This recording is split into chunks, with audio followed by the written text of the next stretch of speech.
Hi friends, അങ്ങനെ രണ്ടാമത്തെ ദിവസം കോളേജിലേക്ക് പോകുന്നത് കേട്ടോ. ഫസ്റ്റ് കഴിഞ്ഞിട്ട് കോളേജിലേക്ക് കുറച്ച് നടക്കാനുണ്ടായിരുന്നു. അങ്ങനെ 9:00 കോളേജിലേക്ക് എത്തിയിട്ടോ. 9:00 ക്ലാസ് തുടങ്ങുന്നത്. ഇന്നത്തെ ഫസ്റ്റ് പീരീഡ് ക്ലാസ് ഉണ്ടായിട്ടോ. അതുകൊണ്ട് നമ്മൾ വെറുതെ കുറച്ച് നടന്നു. അങ്ങനെ ബോയ്സിന്റെ ഗ്രൂപ്പ് ഫോട്ടോ എടുക്കാൻ പറഞ്ഞിട്ട് ആലോചിച്ചു കേട്ടോ. അങ്ങനെ ഗ്രൂപ്പ് ഫോട്ടോയിൽ നമ്മൾ അവിടെ പോയിട്ട് എടുത്തു. അങ്ങനെ അടുത്ത് ഫോട്ടോ എടുക്കുമ്പോൾ കേട്ടോ ഞാൻ ഒരു സാധനം കണ്ടേ. ഇതാണ് കേട്ടോ ഞാൻ കണ്ടത്. കുറെ എല്ലെല്ലാം ഉണ്ട്, എന്തില്ലെന്ന് അറിയില്ല. അതിൽ പല്ലെല്ലാം ഉണ്ടായിരുന്നു കേട്ടോ. കാണുമ്പോൾ പേടിയാണ്. അങ്ങനെ കോളേജിന്റെ ഫ്രണ്ടിൽ എത്തിയിട്ടോ. അങ്ങനെ കോളേജിന്റെ ഗേറ്റിന്റെ ഫോട്ടോ എടുക്കുന്നതാണ് നിങ്ങളിവിടെ കാണുന്നത്. പിന്നെ എന്റെ ഫ്രണ്ട്സ് എല്ലാം ആടുന്ന എന്റെ വീഡിയോ കാണുന്നതാണ് കേട്ടോ ഇപ്പൊ നിങ്ങളുടെ കാണുന്നത്. അങ്ങനെ ഫുഡ് കഴിക്കാൻ പോയിട്ടോ. ഫുഡ് കഴിക്കേണ്ട ടോക്കനാണ് നിങ്ങൾ ഇവിടെ കാണുന്നത്. അങ്ങനെ ഫുഡെല്ലാം കഴിച്ചാടുന്ന് നമുക്ക് എന്ന് പറഞ്ഞു. പിന്നെ ലഞ്ച് ബ്രേക്കിന് ശേഷം ഉള്ളത് MDC ആണ് കേട്ടോ. അത് എക്കണോമിക്സ് ആണ് എന്റെ സബ്ജക്ട്. അങ്ങനെ ക്ലാസ്സിലും കഴിഞ്ഞിട്ടോ. അങ്ങനെ ക്ലാസ്സിലും കഴിഞ്ഞിട്ട് ബസ് സ്റ്റോപ്പിലേക്ക് നടന്നു.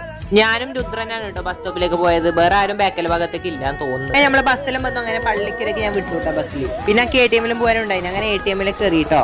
ATM ആളുണ്ടായിട്ട് കുറച്ച് സമയം പുറത്തേക്കേണ്ടി വന്നേന്. അങ്ങനെ അപ്പൊ ATM കയറിയ ഇതാണ് കേട്ടോ അവസ്ഥ. ATM പൈസ ഉണ്ടാവില്ല. എന്താ അവസ്ഥ. അങ്ങനെ തൊട്ടപ്പുറം ATM പോയിട്ടോ. പഞ്ചാബ് ബാങ്കിന്റെ അതിൽ പൈസ ഉണ്ടായിരുന്നു ഭാഗ്യത്തിന്. പിന്നെ ഞങ്ങൾക്ക് മെഡിക്കൽ ഷോപ്പിലും പോകാനുണ്ടായിരുന്നു. മെഡിക്കൽ ഷോപ്പിൽ നിന്ന് മരുന്നെല്ലാം വാങ്ങിച്ചു കേട്ടോ. പിന്നെ സാൻഡ്വിച്ചും മേടിച്ചിട്ടുണ്ടായിട്ടോ. അപ്പൊ ഇത്രയില്ല. ബൈ.